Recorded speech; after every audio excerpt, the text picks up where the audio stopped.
اور تخت پر اتنا مغرور ہو جائے کہ خود کو خدا سمجھ بیٹھے اور خالق کائنات کو للکارے تو قدرت خاموش نہیں رہتی، وہ اپنی سب سے چھوٹی مخلوق سے بھی سب سے بڑے فخر کو مٹی میں ملا دیتی ہے۔ یہ کہانی ہے نمرود کی، جو بابل کی عظیم سلطنت کا بے تاج بادشاہ تھا۔ اس کا شہر سونے، چاندی اور بے پناہ شان و شوکت سے چمکتا تھا۔ جب وہ اپنے تخت پر بیٹھتا تو ہزاروں غلام، فوجی سالار اور وزیر اس کے سامنے سجدے میں گر جاتے تھے۔ میں خدا ہوں، زندگی میں دیتا ہوں اور موت بھی میں ہی لیتا ہوں۔ ایک دن نمرود کے دربار میں اس کا سب سے بڑا نجومی آزر حاضر ہوا۔ اے بادشاہ، میں نے دیکھا ہے کہ جلد ہی ایک مرد پیدا ہوگا جو آپ کے دین کو باطل کر دے گا۔ میں حکم دیتا ہوں کہ جاؤ، سب لوگوں کو بتا دو کہ میری سلطنت میں کوئی مرد اپنی عورت کے قریب نہ جائے۔ مگر اللہ کا فیصلہ اٹل تھا۔ اسی دوران حضرت ابراہیم علیہ السلام کی والدہ حاملہ ہوئیں۔ حمل کو چھپانا ناممکن ہوتا جا رہا تھا، اس لیے جب ولادت کا وقت قریب آیا تو وہ ایک غار میں چلی گئیں۔ وہیں رب کے حکم سے نبی کی ولادت ہوئی۔ ماں نے کلیجے پر پتھر رکھ کر ننھے ابراہیم کو ایک کپڑے میں لپیٹ کر وہیں چھوڑ دیا۔ غار کا منہ ایک بھاری پتھر سے بند کیا اور خاموشی سے واپس روانہ ہوئی تاکہ کسی کو معلوم نہ ہو۔ غار کے اس سناٹے میں اللہ نے ننھے ابراہیم کے لیے ان کے انگوٹھے سے دودھ جاری کر دیا۔ وہ 13 سال تک اسی غار میں رہے۔ ایک روز ان کی والدہ انہیں اپنے گھر واپس لے آئی۔ اب وہ 13 سال کا ہو چکا تھا۔ جب آزر گھر آیا اور اس نے ابراہیم کو دیکھا تو پوچھا، یہ کون ہے جو اس سلطنت میں زندہ بچ گیا؟ یہ کون ہے اور کیسے بچ گیا؟ حالانکہ بادشاہ نمرود نے تو سخت نگرانی کا حکم دیا ہوا تھا۔ یہ تیرا ہی لڑکا ہے جو 13 سال پہلے غار میں پیدا ہوا تھا۔ افسوس ہے تجھ پر، اگر بادشاہ کو پتا چلا تو میری کیا عزت باقی رہے گی۔ علماء کے درمیان اختلاف ہے کہ آزر حضرت ابراہیم علیہ السلام کے والد تھے یا چچا تھے یا نانا۔ آزر پریشان تھا، سمجھ نہیں پا رہا تھا کہ اس بچے کے ساتھ کیا کرے۔ مگر جب اس نے اپنے بچے کو دیکھا تو اس کے دل میں بے اختیار محبت بھر گئی۔ آزر نمرود کا وزیر اور با اختیار شخص تھا۔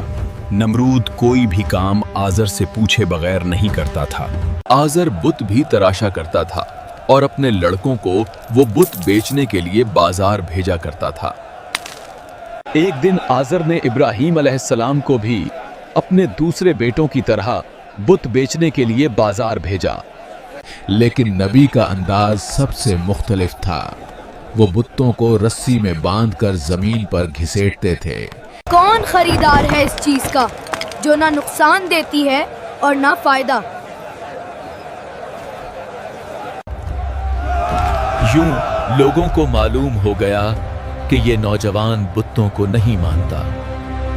پھر ایک دن عید کا موقع آیا۔ نمرود اور تمام اہل شہر عبادت گاہ کی طرف روانہ ہوئے، اور حضرت ابراہیم علیہ السلام کو بت خانے کی نگرانی ذمہ لگا دی گئی۔ یہ وہی لمحہ تھا جس کا نبی کو انتظار تھا۔ وہ ایک بہت بڑا کلہاڑا لے کر بت خانے میں داخل ہوئے اور ایک بڑے بت کے سوا سب کو ٹکڑے ٹکڑے کر دیا۔ پھر کلہاڑا اسی بڑے بت کے کندھے پر رکھ دیا۔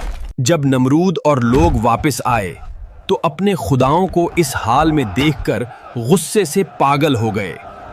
یہ کس کی حرکت ہے؟ بت خانے کا یہ حال کس نے کیا؟ وہ زندہ نہیں بچے گا۔ ہمیں یقین ہے کہ یہ ابراہیم کا کام ہے۔ وہ بتوں کو نہیں مانتا۔ تم نے ایسا کیوں کیا؟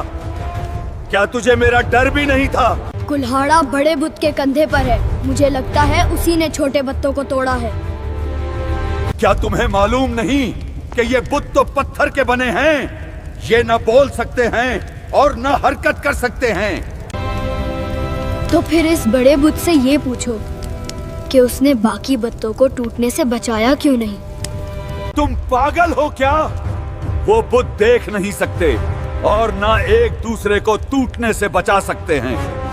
अब मुझे ये बताओ, जो बोल नहीं सकते, देख नहीं सकते, हिफाजत नहीं कर सकते, वो खुदा कैसे हो सकते हैं? ये जवाब नमरूद के गरूर पर ताज़ियाना था। वो गुमसम रह गया, समझ नहीं पा रहा था कि क्या जवाब दे। फिर नमरूद ने सिपाहियों को हुक्म दिया कि एक बहुत बड़ी आग जलाई जाए। फिर एक बहुत बड़ी आग जलाई गई, जिसकी शिद्दत मीलों दूर तक महसूस होती थी। अब मसला ये था कि इतनी बड़ी आग के करीब कैसे जाया जाए और इब्राहीम को आग में कैसे डाला जाए। एक मुंजनीक बनाओ, उसकी मदद से इब्राहीम को आग में डालो।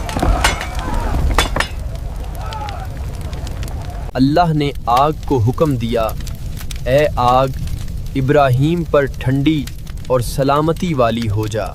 जब नमरूद ने ये मंजर देखा तो उसकी आंखें फटी रह गईं। ए इब्राहीम, तुम्हें आग ने क्यों नहीं जलाया? ये सब कैसे हुआ? नबी ने फरमाया, ये मेरे परवरदिगार की कुदरत है, जिसके लिए कुछ भी मुश्किल नहीं। वक्त गुजरता गया, मगर नमरूद ने फिर भी अल्लाह पर ईमान ना लाया, बल्कि खुद को खुदा समझता रहा। एक दिन नमरूद ने हजरत इब्राहीम अलैहिस्सलाम से पूछा, तुम्हारा खुदा कौन है? नबी ने फरमाया, मेरा रब वो है जो जिंदा करता है और मौत देता है। ए इब्राहीम, ये काम तो मैं भी कर सकता हूँ, फिर मुझे खुदा क्यों नहीं मानते? नमरूद का हुक्म है कि एक कैदी को मौत और दूसरे को आजाद किया जाए। ए इब्राहीम, देखा, मैंने एक को मार दिया और दूसरे को जिंदगी दे दी। नबी मुस्कुराकर जवाब देते हैं, अच्छा, मेरा रब तो सूरज को मशरक से निकालता है, अगर तुम खुदा हो तो मगरिब से निकाल कर दिखाओ। नमरूद ने कहा, अब मैं आसमान पर जाऊंगा और इब्राहीम के खुदा से लड़ूंगा। नमरूद ने अपने तमाम सिपाहियों को कहा, तुम तैयारी करो, हम हर सूरत इब्राहीम के खुदा से जंग करेंगे। इसने अपने सिपाहियों को एक ऐसी सवारी तैयार करने का हुक्म दिया जो आसमान तक पहुंच सके, और सिपाहियों को 3 दिन का वक्त दिया। अगर तैयार ना हुई तो सबको कत्ल कर दूंगा। मगर ऐसी सवारी तैयार करना जो आसमान तक पहुंच सके किसी के बस की बात ना थी। सब सिपाही परेशान थे, अगर सवारी तैयार ना हुई तो सबके सर कलम हो जाएंगे। 4 उकाब बांधो, ऊपर गोश्त लटकाओ, वो उड़ेंगे तो तख्त आसमान की तरफ उठेगा। नमरूद इस अवारी पर सवार होकर आसमान की तरफ रवाना हुआ। वो काफी बुलंदी तक गया, मगर उसे कहीं भी खुदा नजर नहीं आया। जब वो बहुत ज्यादा बुलंदी तक पहुंच गया तो उसने आसमान की तरफ एक तीर चलाया। अल्लाह ने एक फरिश्ते को हुक्म दिया कि तीर को खून आलोद करके वापस इसकी तरफ फेंक दे। ये देखो, मैंने खुदा को मार दिया, इब्राहीम के खुदा को मार दिया। ये उसके गरूर की आखिरी इंतहा थी। अब कुदरत ने जवाब देने का फैसला कर लिया था। एक दिन जब नमरूद अपनी अजीमुशान फौज के साथ निकला तो अल्लाह ने उसके मुकाबले में इंसानों का नहीं बल्कि मच्छरों का एक लश्कर भेजा।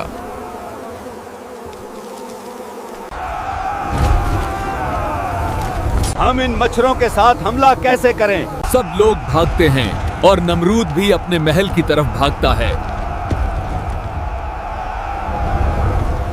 नमरूद महल में तो पहुंच गया, लेकिन एक मच्छर ने उसका पीछा नहीं छोड़ा। तुम्हें क्या हो गया? मेरा पीछा क्यों नहीं छोड़ रहे? और फिर अचानक वो मच्छर उसके नाक के सुराख से अंदर घुस गया। थोड़ी देर बाद उसे एक अजीब सा एहसास हुआ, जैसे किसी ने उसके सर के अंदर हथौड़ा मारा हो। मच्छर उसके दिमाग के अंदर गूंजता, फड़फड़ाता और हर लम्हा एक नई अजियत देता। नमरूद महल में दीवाना वार भागता, दीवार से टकराता, फर्श पर गिरता। मेरे सर पर जूता मारो, जोर से मारो।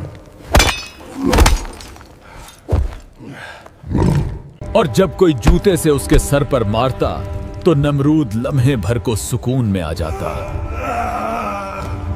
लेकिन चंद लम्हों बाद वो अजियत दोबारा लौट आती।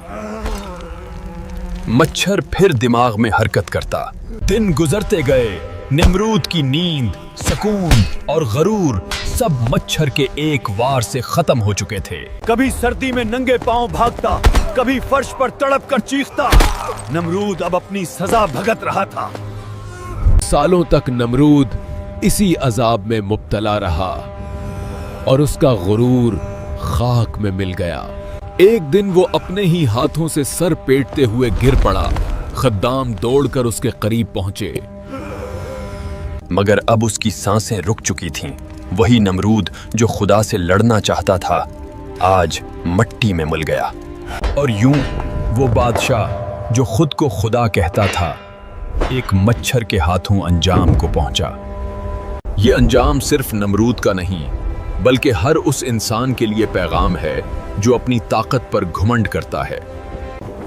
इससे ये साबित हुआ कि गुरूर को मिटाने के लिए कभी-कभी एक मच्छर ही काफी होता है।